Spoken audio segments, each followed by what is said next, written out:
اللهم صل على سيدنا ومولانا محمد اللهم صل على اعوذ باللہ من الشیطان الرجیم بسم اللہ الرحمن الرحیم رب اشرح لی صدری ویسر لی امری واحلل عقدۃ من لسانی یفقہوا قولی۔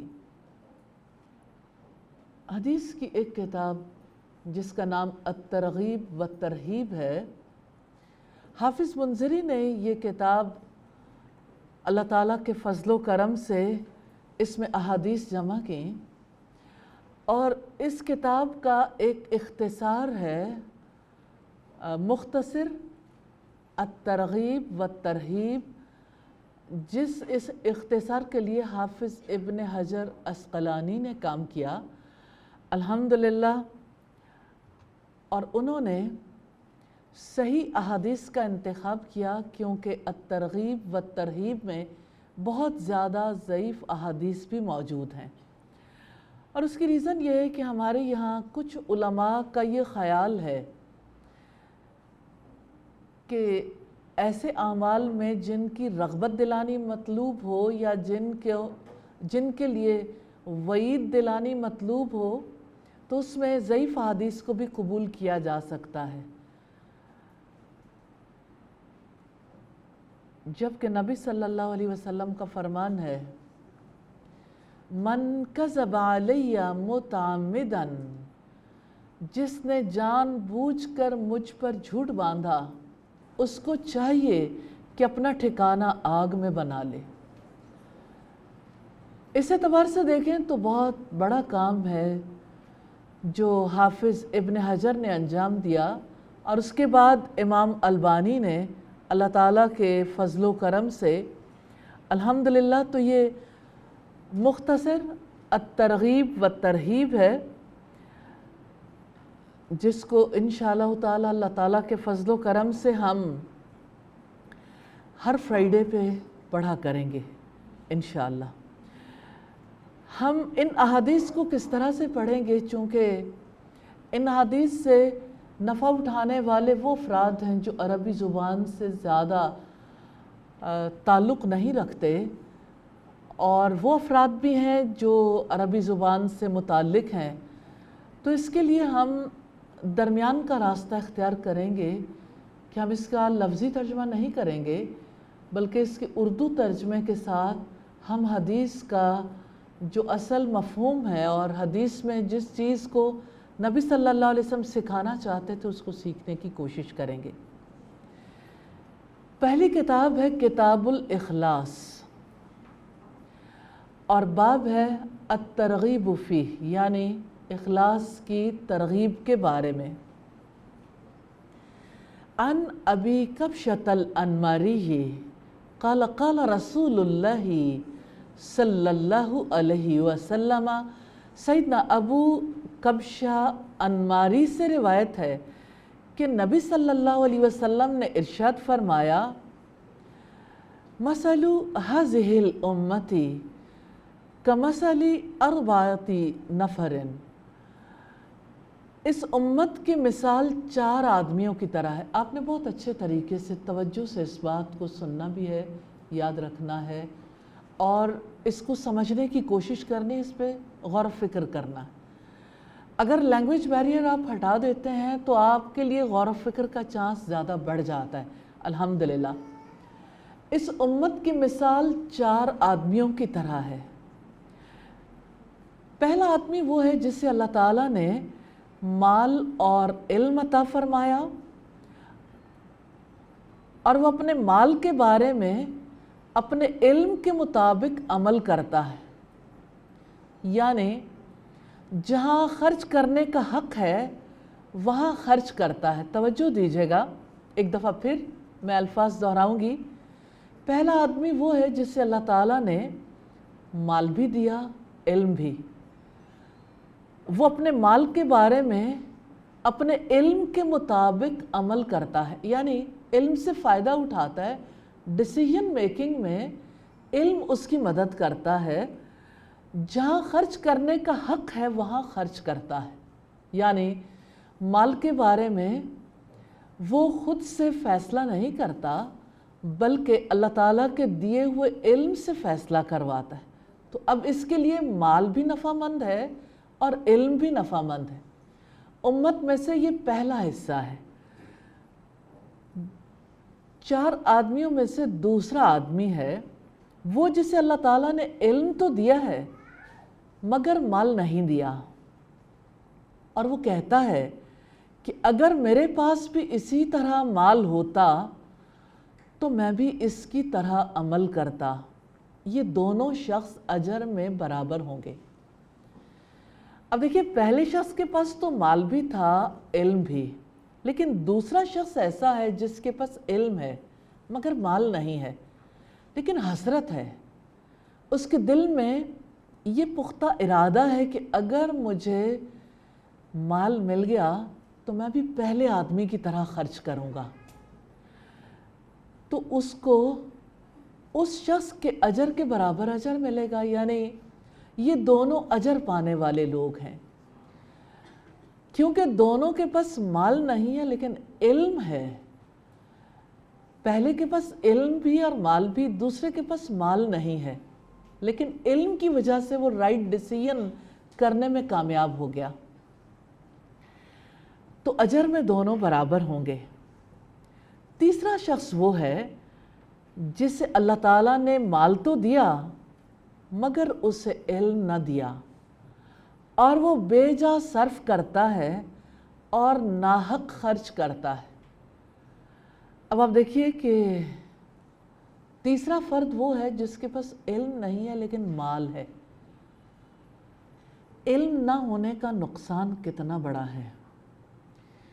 مال ہے لیکن علم نہ ہونے کی وجہ سے وہ مال کو بے جا خرچ کرتا ہے، فضول خرچی کرتا ہے، اسراف کرتا ہے، ہو سکتا ہے حرام کاموں میں بھی خرچ کرتا ہو۔ تو علم نہ ہونے کی وجہ سے اس نے مال کو رائٹ پلیس پہ خرچ نہیں کیا۔ چوتھا شخص وہ ہے جسے اللہ تعالیٰ نے نہ علم سے نوازا اور نہ مال سے، اور وہ یہ کہتا ہے کہ اگر میرے پاس علم ہوتا تو میں بھی اسی کی طرح مال خرچ کرتا۔ اگر میرے پاس علم ہوتا تو میں بھی اسی کی طرح مال خرچ کرتا۔ اب آپ دیکھیے کہ کرتے کرتے ایک ایسا شخص آ گیا جس کے پاس نہ علم ہے نہ مال، لیکن اس کے دل میں حسرت ہے، دوسرے شخص کی طرح۔ ہم نے 4 اشخاص دیکھے، 4 میں سے جو دوسرا ہے اس کے دل میں حسرت تھی، لیکن اس کے دل میں حسرت تھی اللہ تعالیٰ کے راستے میں مال خرچ کرنے کی، اور یہ حسرت رکھتا ہے اللہ تعالیٰ کے راستے میں نہیں، فضول خرچی کرنے کی حسرت رکھتا۔ تو رسول اللہ صلی اللہ علیہ وسلم نے فرمایا کہ یہ دونوں گناہ میں برابر ہیں۔ تیسرے شخص کے پاس علم نہیں تھا، مال تھا۔ اب یہ جو چوتھا شخص ہے، نہ علم ہے نہ مال، وہ کہتا ہے میرے پاس ہوتا تو میں بھی اسی طرح خرچ کرتا جیسے تیسرے شخص نے فضول خرچی کی ہے، تو دونوں گناہ میں برابر ہیں۔ یہ حدیث بڑی امپورٹنٹ ہے، اور یہ حدیث جو ہے یہ مسند احمد میں ہے، ابن ماجہ میں، صحیح مسلم میں بھی یہ روایت موجود ہے۔ اس حدیث سے ہمیں یہ پتہ چلتا ہے کہ انسان کی حسرت بھی اس کو اللہ تعالیٰ کے یہاں یا تو اجر کے قابل بناتی ہے یا پکڑ کے قابل۔ کیا آپ تصور کر سکتے ہیں کہ حسرتیں، ہماری حسرت ہے جس کا کوئی فزیکل وجود نہیں ہے، لیکن وہ حسرت بھی پکڑ کے قابل ہے اگر وہ غلط کاموں پر ہو۔ اب غلط کام کیا ہے؟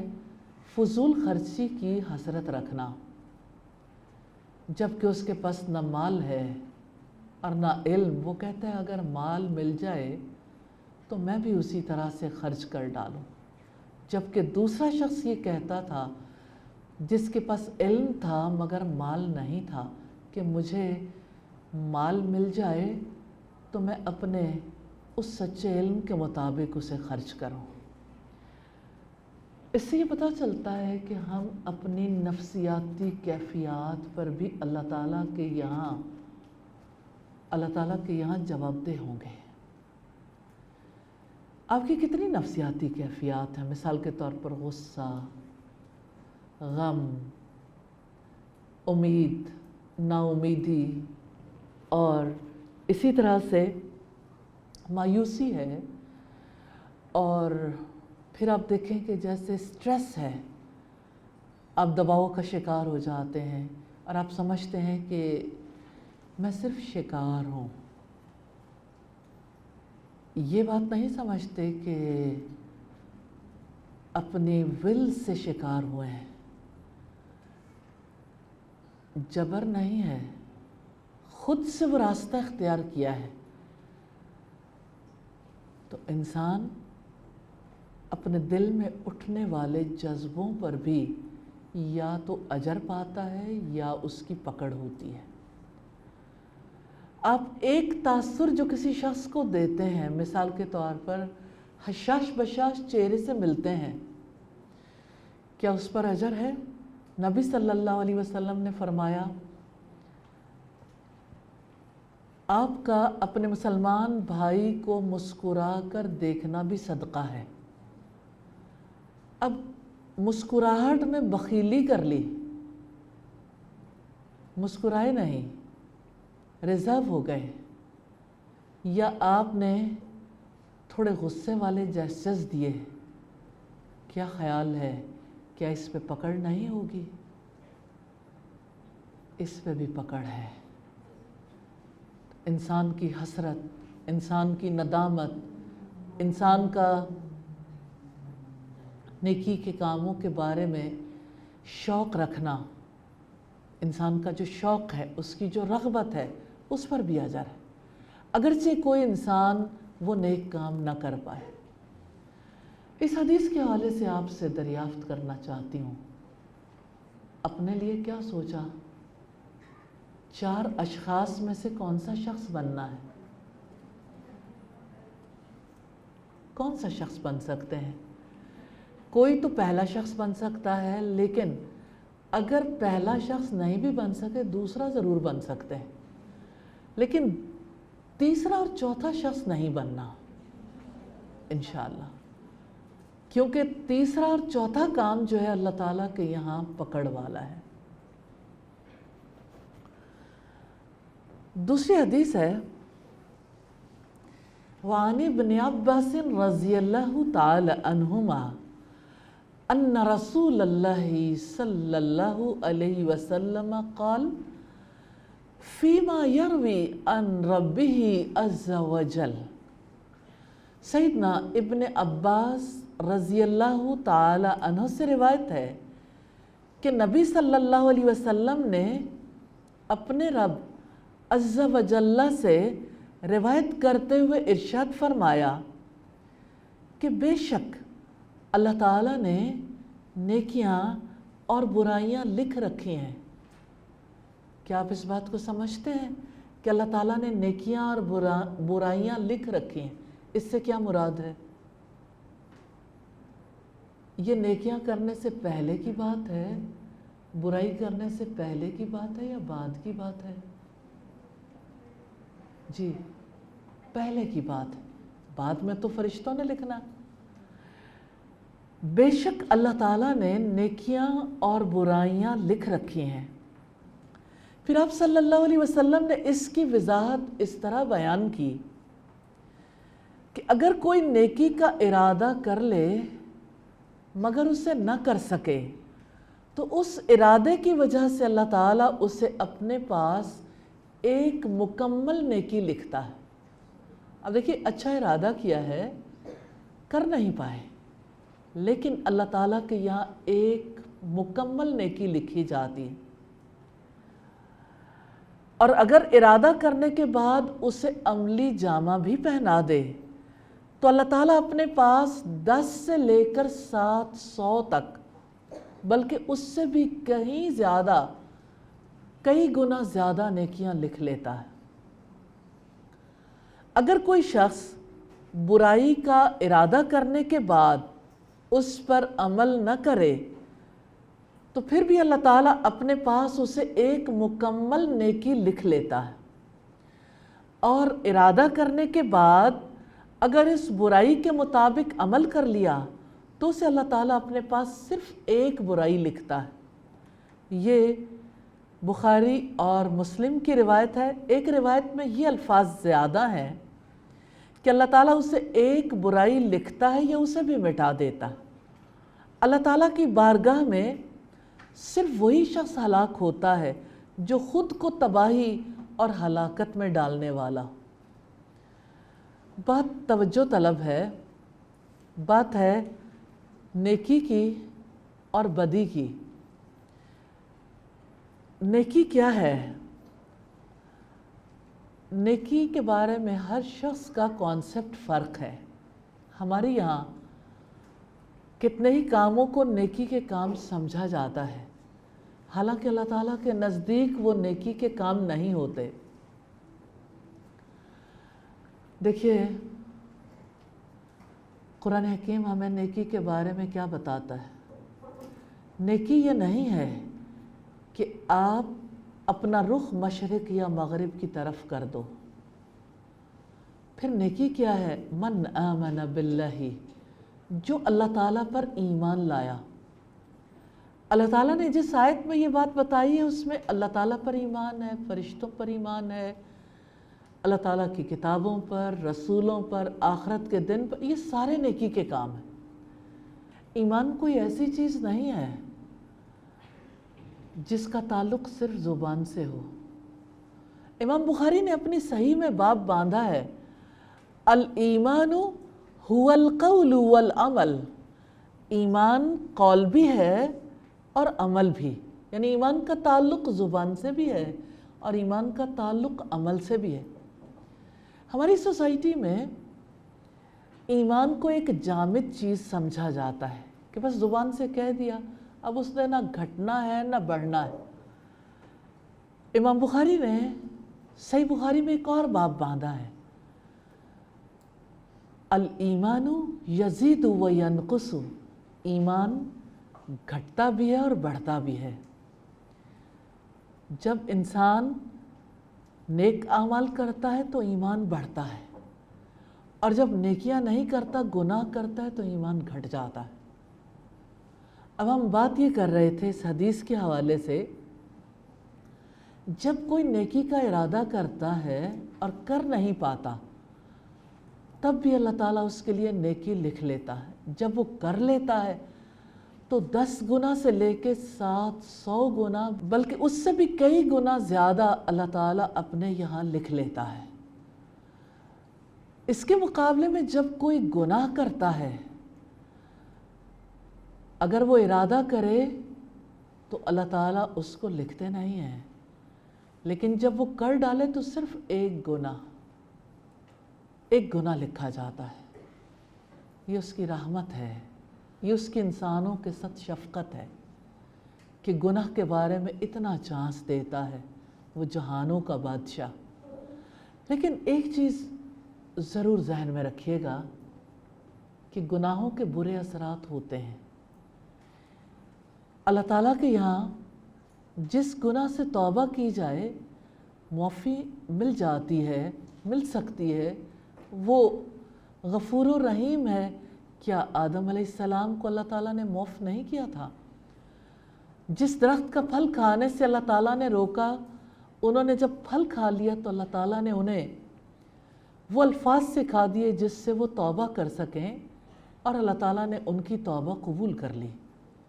جب آدم علیہ السلام کو اور حضرت حوا کو دنیا میں بھیجا گیا تو توبہ قبول کرنے کے بعد پاک کر کے بھیجا گیا۔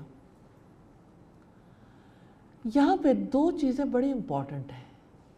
ہم دیکھ رہے تھے نیکی کو، نیکی سب سے پہلے اگر ایمان ہے تو نیکی کا تعلق صدقے سے بھی ہے، انفاق سے۔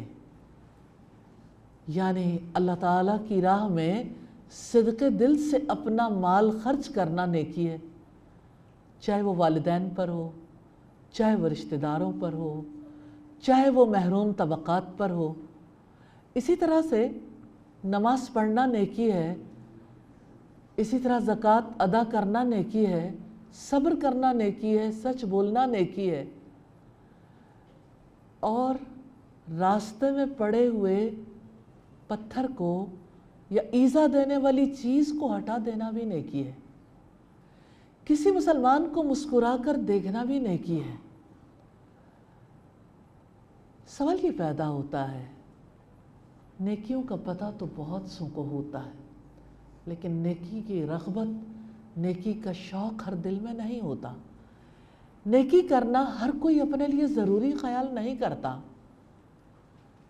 سوال یہ پیدا ہوتا ہے، اس کی ریزن کیا ہے؟ نیکیاں کون کرتا ہے؟ مجھے اللہ تعالیٰ کی کتاب سے اس کا جواب ملتا ہے، وَلَكِنَّ الْبِرَّ مَنِ اتَّقَى، بلکہ نیکی یہ ہے جس نے تقوی اختیار کیا۔ اب اگر آپ تقوی کو دیکھیں گے، تقوی نیکی ہے۔ جو متقی بنتا ہے نا سچے دل سے، اللہ تعالیٰ کا تقوی اختیار کرتا ہے، دراصل وہ نیکیاں کرتا ہے، اس دل کے اندر شوق اور رغبت ہوتی ہے۔ تقوی کسے کہتے ہیں؟ اللہ تعالیٰ سے ثواب کی امید رکھ کر اس کی اطاعت کرنا۔ ہمارے یہاں اس کے اوپر ڈسکشن نہیں ہوتی، ثواب کی امید رکھنی نہیں آتی۔ جیسے آپ ابھی نماز پڑھ کے آئے ہوں گے، سچ سچ بتائیے گا کتنے اجر کی نیت رکھی تھی؟ نارملی نماز کے بارے میں یہ تو یاد رہتا ہے، وضو کیسے کرنا ہے، وضو کے بعد جائے نماز پہ کھڑے ہونا، اور کیا کچھ الفاظ ادا کرنے ہیں، اور کیا کچھ اعمال جو اعضاء کے اعمال ہیں وہ کس طرح سے انجام دینے۔ تو آپ کھڑے ہوتے ہیں۔ نارملی ہمارے یہاں نماز کے لیے جو بات کہی جاتی ہے، نماز پڑھنا، پڑھنے میں اور ادا کرنے میں فرق ہے۔ پڑھنے سے یہ مراد ہے کہ آپ کو جو لفظ آتے ہیں آپ انہیں دہرا دیتے ہیں۔ ریلی دہرانے میں بھی وہ بات نہیں ہوتی۔ مجھے ایک صاحب کی بات یاد آتی ہے جنہوں نے کہا، انہوں نے اپنی سٹوری لکھی کہ میں بچپن میں اپنی ماں کو نماز سناتا تھا، پھر جس وقت مجھے نماز یاد ہو گئی تو میری ماں نے کہا، پہلے تو مجھے نماز سناتے تھے، اب یاد رکھنا اس کے بعد تم نے اپنے اللہ کو نماز سنانی ہے، اپنے اللہ تعالیٰ کے سامنے یہ کہہ کر آنا ہے۔ ریلی اتنی سادگی کے ساتھ ماں نے طریقہ کار بتا دیا کہ اب یہ آپ کا اور آپ کے رب کا معاملہ ہے، آپ اس کے سامنے ان الفاظ کو دہراؤ گے، وہ سنے گا۔ نبی صلی اللہ علیہ وسلم سے جب سیدنا جبریل علیہ السلام نے سوال کیا، مل احسان، احسان کیا ہے، تو انہوں نے کیا جواب دیا تھا؟ آپ نے فرمایا، ان تعبد اللہ کأنک تراہ، تم اللہ تعالیٰ کی عبادت ایسے کرو گویا کہ تم اسے دیکھتے ہو۔ فَإِن لَمْ تَكُنْ تَرَاهُ فَإِنَّهُ يَرَاكَ، پھر اگر آپ اسے نہیں دیکھتے وہ تو آپ کو دیکھتا ہے، وہ دیکھتا بھی ہے، سنتا بھی ہے۔ اب آپ دیکھیے کہ جس نے نماز ادا کرتے ہوئے اللہ تعالیٰ سے امید رکھی کہ وہ اجر دے گا، اور جس نے اللہ تعالیٰ کے خوف کی وجہ سے یہ امید رکھی کہ یہ نماز میرے گناہوں کا کفارہ بنے گی، کہ یا اللہ اس نماز کی وجہ سے میری پچھلی برائیوں کو مٹا دے، اور یا اللہ تو مجھے معاف کر دے۔ آپ جب نماز ادا کرتے ہیں اور سلام پھیرنے کے بعد نبی صلی اللہ علیہ وسلم کے طرز عمل، آپ کی سنت کو فالو کرتے ہیں، تو آپ ایک بار اللہ اکبر کہتے ہیں اور پھر کہتے ہیں استغفر اللہ استغفراللہ استغفراللہ. یہ کیوں کہتے ہیں؟ اس لیے کہ یہ سنت ہے اور اس لیے بھی کہ مغفرت کی ضرورت ہے. جو انسان نیکی اور گناہ کو سمجھتا ہے اور اپنے گناہوں اور اپنی خطاؤں کی وجہ سے پریشان ہوتا ہے، حقیقی انداز میں وہی مغفرت طلب کر سکتا ہے. اسی کو پھر نیکیوں کا شوق لگ جاتا ہے، کیونکہ اللہ رب العزت نے فرمایا